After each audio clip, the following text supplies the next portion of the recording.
అందరికీ నమస్కారం. నేను మీ రవి. మీరు చూస్తున్నారు బొర్రా ఇన్స్పైర్స్. నీకు గుర్తుందా, చిన్నప్పుడు మనం ఒక ప్రశ్నతో ఆట ఆడుకునే వాళ్ళం, నవ్వుతూ ఆడుతూ పాడుతూ. ఆ ప్రశ్నకి సమాధానం చెప్పాలంటే కాదు, అది కాదు అనేవాళ్ళు. కానీ ఆ వయసులో ఆ ప్రశ్నకి సమాధానం అనేది తెలియకపోయినా ఏదో ఒకటి చెప్పి కాన్వర్సేషన్ని ముగించేసే వాళ్ళం. అదే ఇప్పుడు పెద్దయ్యాక అదే ప్రశ్న నిజంగా సమాధానం చెప్పాలంటే మనమే ఆగిపోతున్నాం. ఎందుకంటే ఆ ప్రశ్న నువ్వు ఎవరు, నీ పేరు కాదు, నువ్వు చేస్తున్న పని కాదు, నీ రోలు కాదు, ఇతరులు నిన్ను ఎలా పిలుస్తున్నారు అనేది కాదు, అసలు నువ్వు ఎవరు. ఈ ఒక్క ప్రశ్నకు సమాధానం వెతుకుతూ చాలామంది ఫిలాసఫర్ చాలా మాటలు చెప్పారు. వాళ్ళు ఏమన్నారు, వాళ్ళ మాటలకు ఈ ప్రశ్నకు సమాధానం దొరుకుతుందా, ఈ ప్రశ్న వల్ల మన జీవితంలో ఏమైనా మార్పు జరుగుతుందా అనేదే ఈ వీడియోలో చూద్దాం.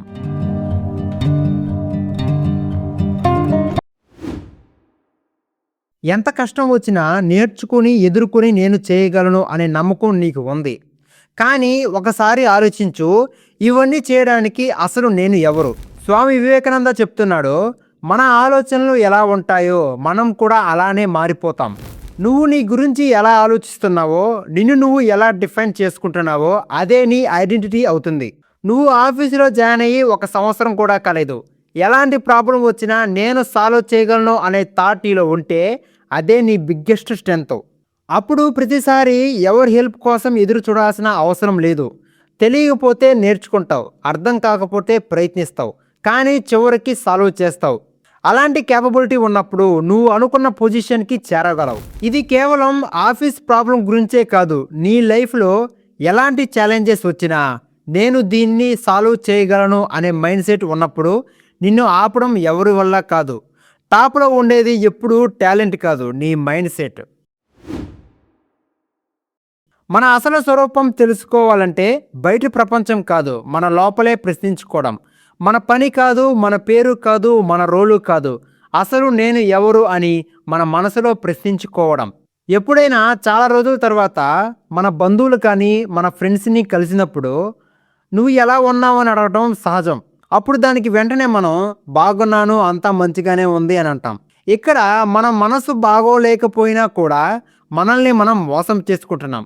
రమణ మహర్షి కూడా చెప్తున్నాడు, నేను ఎవరు అనే ప్రశ్నకి సమాధానం బయట నుంచి కాదు, మనలోనే వెతకాలి. ఇక్కడ పక్క వాళ్ళని సంతృప్తి పరిచే మాటలు చెప్పకూడదని కాదు, మనల్ని మనం మోసం చేసుకోవద్దు అంటున్నా.